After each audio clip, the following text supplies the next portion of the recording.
history of the country. He talked a moment ago, you just played, about hurting science. I don't think anyone has hurt science, has hurt the credibility of the CDC, has hurt the credibility of doctors more than Dr. Fauci, because throughout this pandemic, he's been dishonest, he's been political, he's been partisan, and the American people know it. Why is it that the Biden administration decreed that masks have to be worn in schools by kids? Well, because teachers union bosses wanted it, and that's not a scientific reason, that is a data reason. And this weekend he did this long interview where he gave the answer. He said, I represent science. I am science. I got to admit, Sean, I was laughing. It's like Louis XIV, the Sun King in France, saying, L'État c'est moi, I am the state. It is this delusion of grandeur that you cannot criticize him. And it was very striking. In the course of that interview, he was asked about, I asked the Attorney General Merrick Garland if he's going to investigate and prosecute Dr. Fauci for lying to Congress. And Margaret Brennan asked him about that. And what did Fauci do? He didn't discuss any of the substance. Instead, he just attacked and engaged in ad hominem attacks. He basically did the Beavis and Butthead defense. He just screamed liars at everything. But, facts are stubborn things, Sean. And so here are the simple facts that Fauci needs to explain and that the Department of Justice should investigate.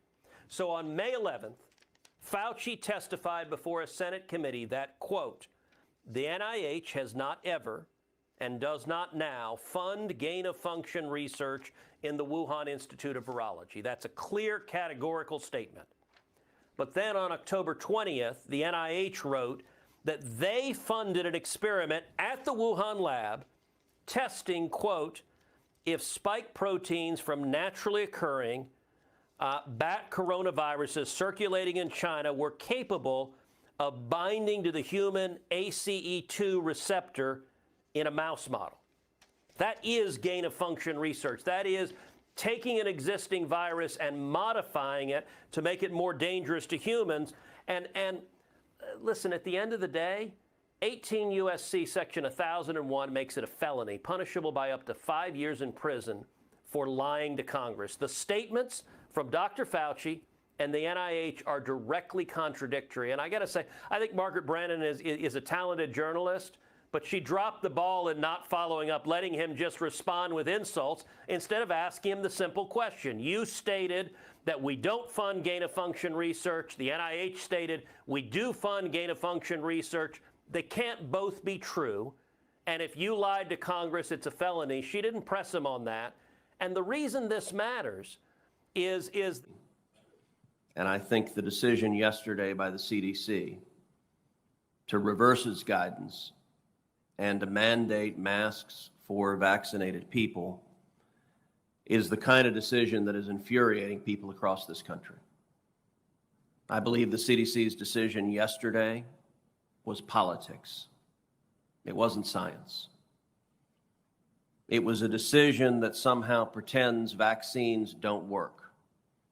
The CDC months ago rightly concluded that vaccinated people don't need to wear masks because the whole purpose of a vaccine is not to get the disease.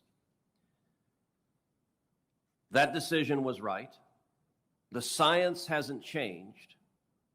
The only thing that has changed is the politics. A year and a half ago, the CDC was one of, if not the most respected scientific and medical organization in the country. Today, the credibility of the CDC is in tatters because leadership of the CDC has been willing to allow science to become politicized. We've seen Dr. Fauci take virtually every position on virtually every subject under the sun. We've seen Dr. Fauci in his emails explain his view that masks don't work and are not effective in preventing COVID-19. We've then seen Dr. Fauci change his positions over and over again. We've seen Dr. Fauci say that when he told people masks didn't work, he actually believed masks did work, but he wanted people not to wear masks because he wanted first responders to have them first. I believe that when government scientists and health experts allow politics to trump the science, it does enormous damage to the willingness of the American people to believe anything they have to say. I think one of the aspects of yesterday's decision that illustrates the arbitrariness of this is the brand new decree that everyone in schools must wear a mask. Doesn't matter if you're vaccinated or not, if you enter a school, you must wear a mask. Now, there's no great new scientific discovery that mandates this new edict. Indeed, we've seen throughout this crisis that while COVID-19 can be very, very serious for vulnerable populations, for the very elderly, for those with significant comorbidities, that we've seen the incidence of serious disease with COVID-19 among children is very, very low. And there's no credible demonstration that children are a significant vector for spreading the disease. But CDC nonetheless said anyone who steps in a school must be masked. It's not complicated why. They did so because the teacher union bosses demanded that.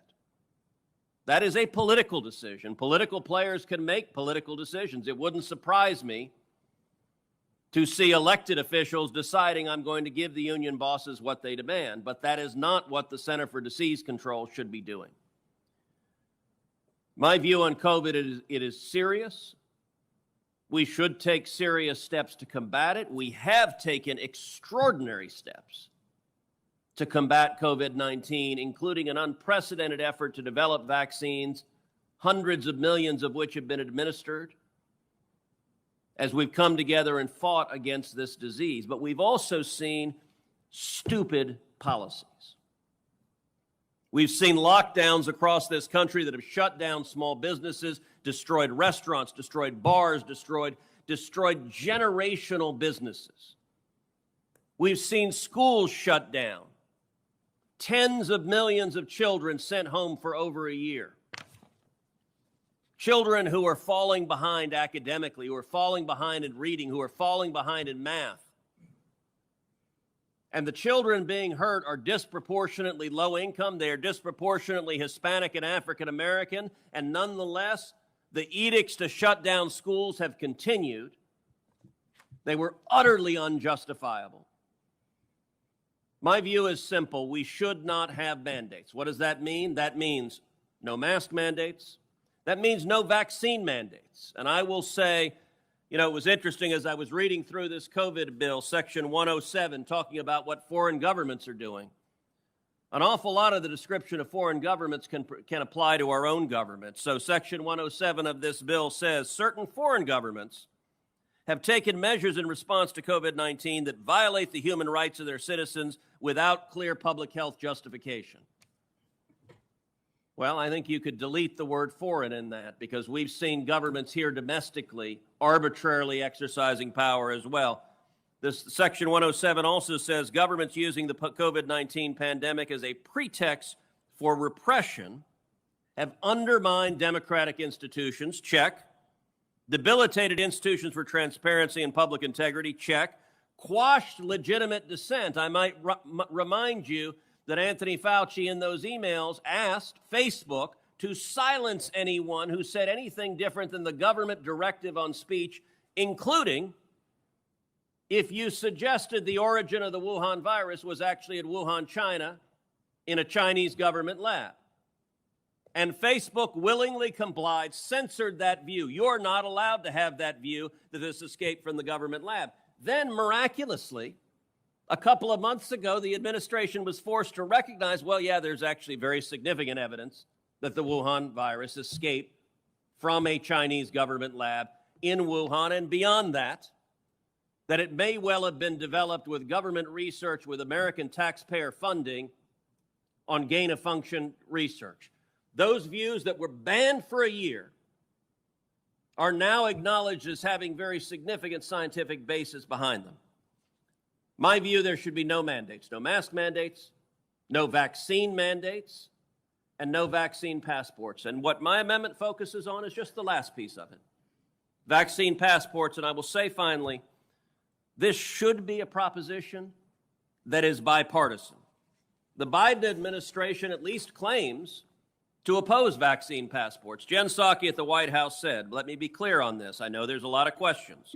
Psaki said, The government is not now, nor will we be, supporting a system that requires Americans to carry a credential.